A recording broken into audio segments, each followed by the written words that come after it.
Okay, Assalamualaikum warahmatullahi taala wabarakatuh.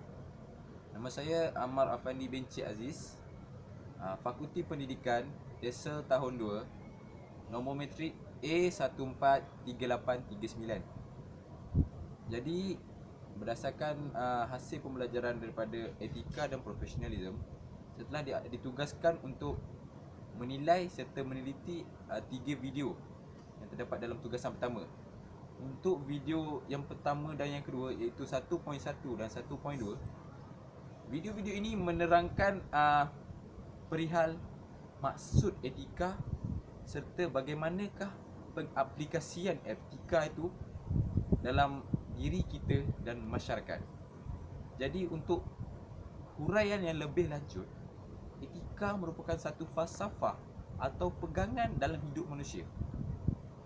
Dia merupakan satu pegangan yang mendorong manusia untuk melakukan sesuatu, sama ada sesuatu yang dilakukan itu ke arah kebaikan maupun ke arah keburukan. Jadi pada pandangan saya, etika ini merupakan satu pilihan pegangan. Kita nak berpegang kepada apa yang kita rasakan betul, atau kita nak berpegang kepada apa yang kita rasakan salah. Kerana setiap pilihan yang kita pilih tu, dia akan membawa kita ke satu tahap. Sama ada tahap yang kita berjaya capai itu adalah tahap kejayaan, ataupun kita gagal untuk mencapai tahap kejayaan tersebut dan kegagalan. Namun kegagalan daripada, jika kita gagal, tak bermakna kita gagal selamanya. Kita boleh cuba bangkit dan cuba untuk mencapai kejayaan seperti yang diinginkan. Itu pada pandangan saya mengenai etika. Etika ini kita juga boleh kategorikan sebagai pegangan kepada sumbangan kepada masyarakat.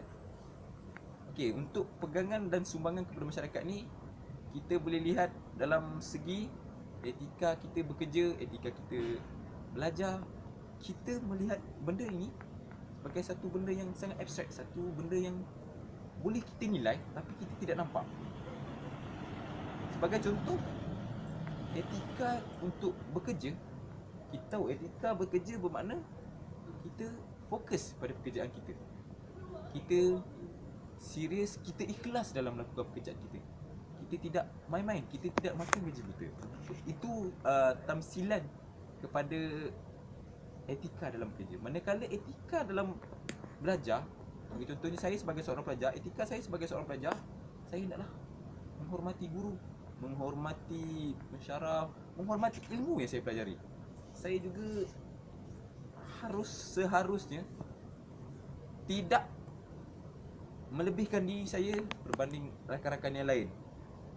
Ini merupakan satu etika pembelajaran yang harus diaplikasikan dalam diri setiap pelajar pada masa kini. Jadi seterusnya saya bergerak kepada video yang terakhir, iaitu video berkenaan seorang lelaki yang membantu masyarakat serta alam sekitar tanpa mengharapkan sebarang balasan. Jadi kisah yang diceritakan di dalam video ini menceritakan kisah seorang lelaki di Thailand. Lelaki ini banyak membantu masyarakat sekitar. Dia apabila hujan yang turun tu, apabila ada hujan yang turun dan ada air melimpah, dia daripada membazir daripada air tu, lebih baik digunakan untuk menyiram pokok. Tapi kita juga dapat lihat dari segi bantuan dia kepada haiwan. Dia memberi makan kepada anjing. Bantuan dia kepada manusia, dia membantu memberi derma walaupun dia agak miskin. Tapi dia masih mendermakan sebahagian daripada wangnya untuk digunakan kepada orang yang lebih memerlukan. Ini merupakan satu pegangan kepada etika yang memberi manfaat kepada masyarakat. Jadi daripada video ini,